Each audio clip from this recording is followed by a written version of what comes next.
Surrender control. Wave the white flag. Let go. See what happens. Welcome to day 234 of our Supersize You annual challenge. Sharon Horne-Ellstrom here. And today we're talking about a topic I personally have struggled with. It's about surrendering control. All this month, we're talking about spiritual health and well-being in our life. And this week, we're focusing on growth and legacy. What are we going to leave behind when we, depart the planet? Because guess what? It's going to happen to all of us someday. Well, control. Some of us, on a scale of 1 to 10, rate yourself on how much of a control freak you are. I would say I am about a 9 or a 10, or at least I used to be.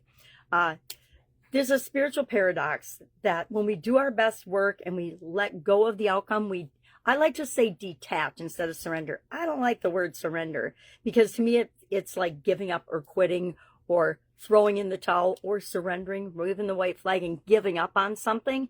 And I tend to not give up on hardly anything. I don't give up on relationships. I don't give up on businesses. I just figure it out and problem solve. I don't give up on challenges and problems because I know that there's always a solution. But this is a little bit different. This is about doing our best and then letting what's going to unfold. Letting what is going to happen in the universe happen. I think that control, we as human beings, and I think Tony Robbins talks about this a lot, we want control, but we also want variety in circumstance. So we want to know what's expected, but on the flip side of that, we also want to be surprised and delighted sometimes. Well, to me, we get much more delightful results, and it took me a long time to figure this out, by doing our best and then letting the results of that flow, because they're almost always better than what we're trying to control. At least that's been my experience. Now, I had to have a sudden cardiac arrest to learn this lesson and to let go of my business at the time and allow it to go and grow through wiser people than me, because I was out of commission for about 6 months. And what happened is it turned out way better than I thought. I think we doubled in size. Talk about a shock to my ego. And things ran a lot more smoothly. Now, we already had processes and systems and things in place, but a different leader with less hands-on, digging their nose into everybody's business, made an incredible difference that I probably would not have noticed or seen or ever let go long enough to see had I not had that event. And most people think, dropping dead is a bad thing. And I guess if I weren't here talking about it today, I would believe that too.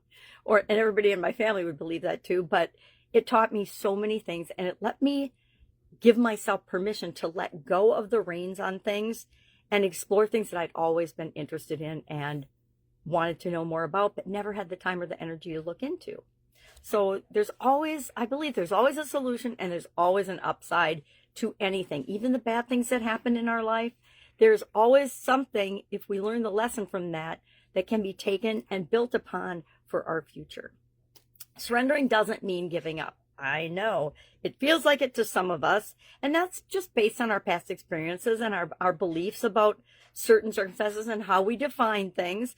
If I define surrender as letting things outside of me, bigger than me, like the universe or God or whatever you believe in, take the reins in some situations, then I have a whole different outlook on surrender. Like I said, I prefer the word detachment. I like to put forth some effort and action and then be detached from the outcome. What we put out into the world comes back to us, but it doesn't necessarily come back to us from the person that we give to, from the situation that we contribute to, etc. It doesn't work that way. Everything is energy. We could go into metaphysical quantum physics, but I'm not an expert, so I'm not going to. But we could talk about that. But everything around us, including us, is energy. Our emotions are energy. Our thoughts, our feelings, our beliefs are all energy. I know it's hard to even wrap my head around that, but it's true. And if you don't believe me, test it out for yourselves.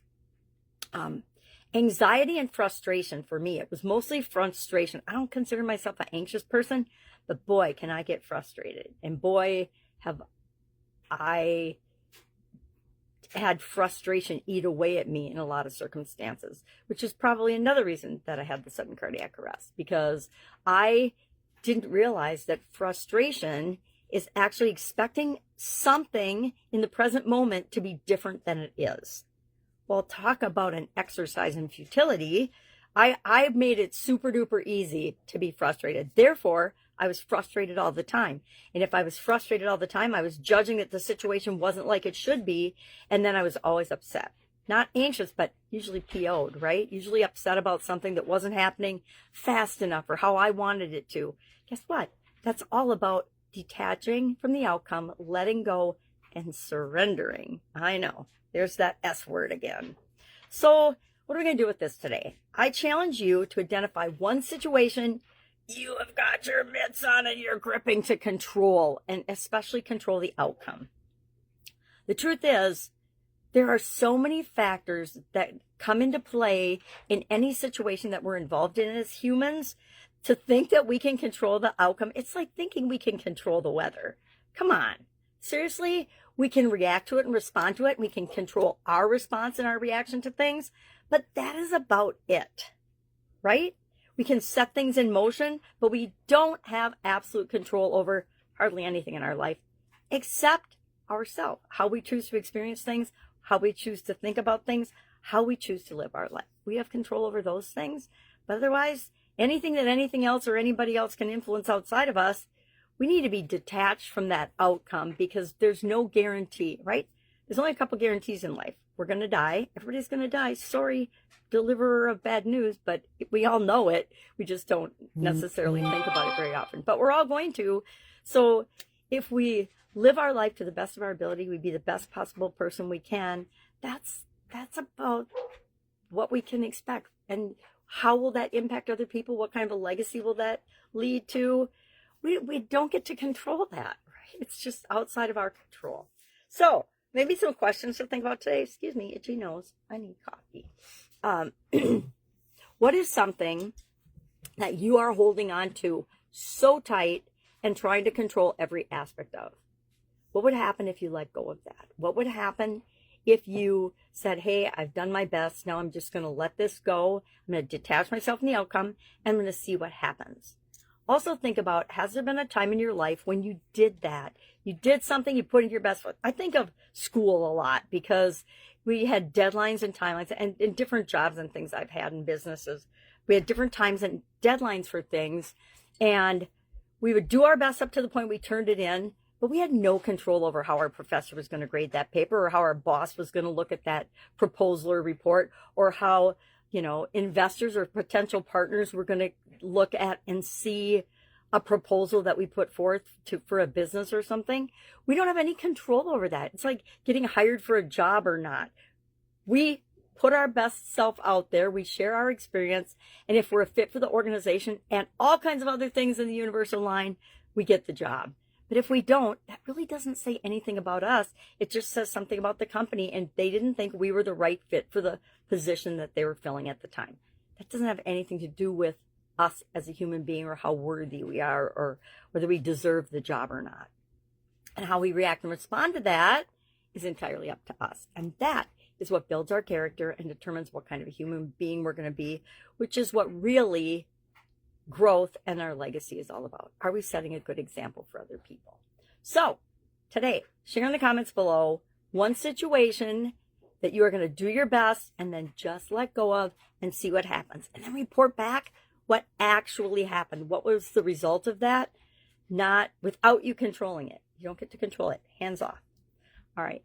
Have an awesome day. If I can help you in any way, ask. Otherwise, I will, of course, be with you tomorrow.